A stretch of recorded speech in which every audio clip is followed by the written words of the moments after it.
6-1, a escala agora é o nosso assunto, está avançando uma PEC no Senado. É onde a oposição acha que teria condições de frear, eventualmente, a tramitação desse projeto. Claro, o objetivo também é eleitoreiro, é impedir a aprovação disso antes da eleição. Confira. Entusiasmada com a atuação recente do presidente do Senado, Davi Alcolumbre, que impôs derrotas significativas ao Planalto, a oposição procurou o chefe do Congresso para que ele interceda diretamente junto ao presidente da Câmara, Hugo Motta, e atrase o andamento da PEC. A ideia é que as discussões na Câmara se estendam até junho. Com isso, os senadores conseguiriam segurar a tramitação da matéria, já que ela chegaria à casa no momento em que os corredores devem ficar esvaziados em função das festas juninas, da Copa do Mundo e das convenções partidárias. Com a expectativa de lentidão dos trabalhos legislativos entre agosto e outubro, quando parlamentares vão estar em campanha nas suas bases eleitorais, o grupo pretende jogar a votação final para depois das eleições e, a depender do resultado das urnas, deixar a discussão para 2027. Senadores da oposição, com quem a CNN Brasil conversou, relatam que Hugo Motta sinalizou ao Alcolumbre que pretende cumprir o calendário que acertou com Lula e finalizar a votação ainda no mês de maio. O presidente do Senado sinalizou à oposição que tentaria uma nova conversa com Motta. Senadores avaliam ser difícil votar contra a PEC, já que a medida tem forte apelo popular. Mas dizem ser possível tentar jogar a votação para depois da eleição, como forma de retardar a implementação. Um segundo caminho seria receber a PEC no Senado a partir do calendário previsto por Motta, mas atrasar a sua tramitação. Essa estratégia é vista com mais ceticismo, porque, uma vez no Senado, o projeto iria para a Comissão de Constituição e Justiça, atualmente presidida por Otto Alencar, aliado do Planalto. Em que pé está isso aí, Caio? Não, William, tem um calendário considerado apressado, né? Eleitoreiro na Câmara dos Deputados, deve aprovar no final do mês, né? Mais tardar no começo de junho, essa PEC. E aí começa um movimento, tanto do setor produtivo quanto de senadores, de tentar convencer de alguma maneira o Davi Alcolumbre a intermediar com o presidente da Câmara, Hugo Motta, para espaçar um pouco mais, porque o ritmo ele é tão frenético que o Hugo Motta marcou sessões em dia que não há parlamentares na casa, justamente para contar o prazo da comissão especial para acelerar. O que eu tenho de informação é que na primeira conversa que o Davi Alcolumbre teve com o Hugo Motta, ele disse que eu tenho um compromisso com o governo. Ele quem? Hugo Motta, de aprovar com celeridade.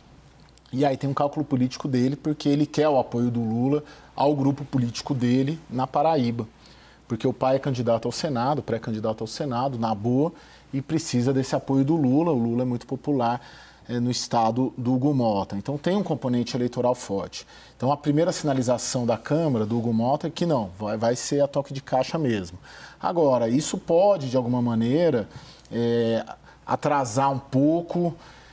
A ideia do Senado é que atrase de alguma maneira, porque se atrasa um pouco na Câmara, começa metade de junho, daí Copa do Mundo, festa junina, convenção partidária, eleição, recesso eleitoral de julho, chega no Senado em agosto, e até isso aprovar, você consegue ali com alguma celeridade jogar pelo menos para outubro ou depois de outubro, e aí vira um prazo um pouco mais lento nessa tramitação. Mas é difícil, porque todo mundo admite que colocar digital contra essa PEC é praticamente um suicídio político. Então tem esse cálculo também, até de senadores da oposição. Eles calculam mais ou menos que na Câmara não tem 30 deputados contrários à PEC na hora da votação. É isso. Esse debate está preocupando bastante o setor empresarial, William. Semana passada eu conversei com empresários do varejo, que é um dos setores que vai ser mais atingido. Tem muitas empresas, das grandes eu estou falando, que tem mais flexibilidade, né? Que estão se antecipando com relação à escala, adotar a escala 5x2. E estão fazendo isso já diante de um cenário de uma mudança no mercado de trabalho recente, do pós-pandemia para cá, mas dos últimos 2, 3 anos ainda mais. O varejo sempre foi caracterizado por um alto turnover, ou seja, por uma renovação.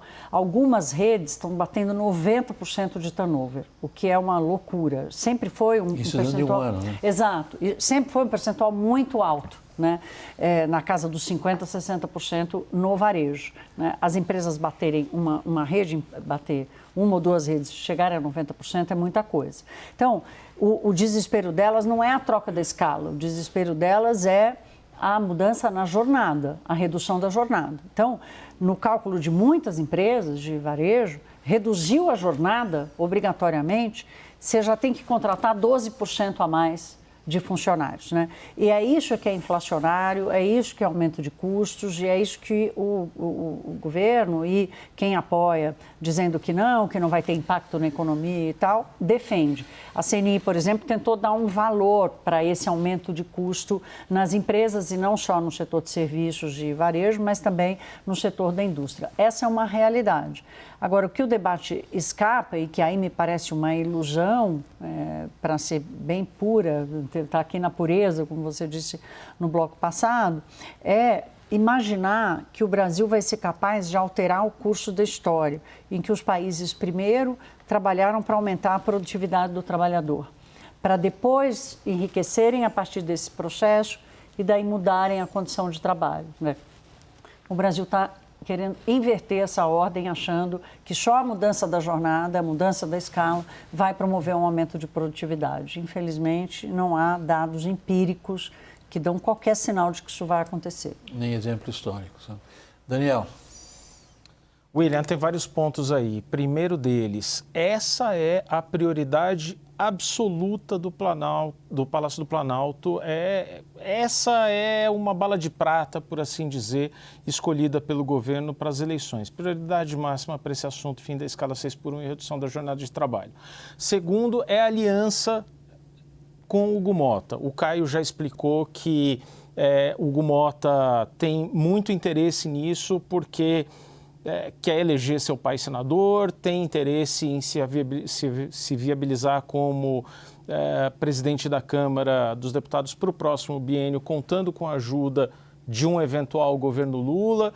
E basta dizer, por exemplo, que quando o Hugo decidiu fazer uma série de debates presenciais nos estados para capitalizar politicamente sobre essa PEC da 6x1, o primeiro estado escolhido foi a Paraíba. Ele está fazendo sessões. Segunda-feira passada, por exemplo, eu estive na Câmara dos Deputados, plenário absolutamente vazio, abriu-se uma sessão no plenário para entrar naquela contagem toda de número de sessões que precisam ser cumpridas para a votação final.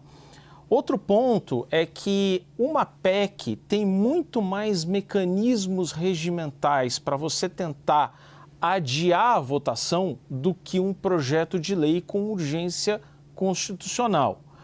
Porém, o mundo político, e aí contando principalmente o próprio presidente da Câmara, tem tentado evitar e blindar a tramitação dessa PEC com essas manobras regimentais. E está tocando o debate mesmo com previsão de ser votado no final de maio. O ponto que eu trago aqui é que o setor produtivo, as grandes entidades empresariais, CNI, CNC, CNT, CNA, vinham apostando até agora, se não em adiar o debate, em criar algum mecanismo de compensação.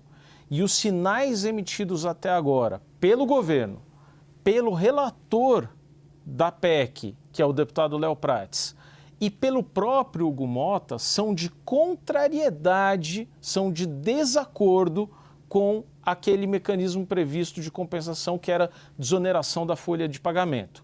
O que está se discutindo é algo que não é visto como relevante pelos empresários, que é o tempo de transição, o regime de transição para a jornada de trabalho reduzida, e alguma coisa na linha de um outro projeto que tramita também, que é ampliar os limites do meio microempreendedor individual. Só que isso não pega grandes empresas, o próprio nome já diz, é para os MEIs e micro e pequenas empresas, e cria um novo problema fiscal.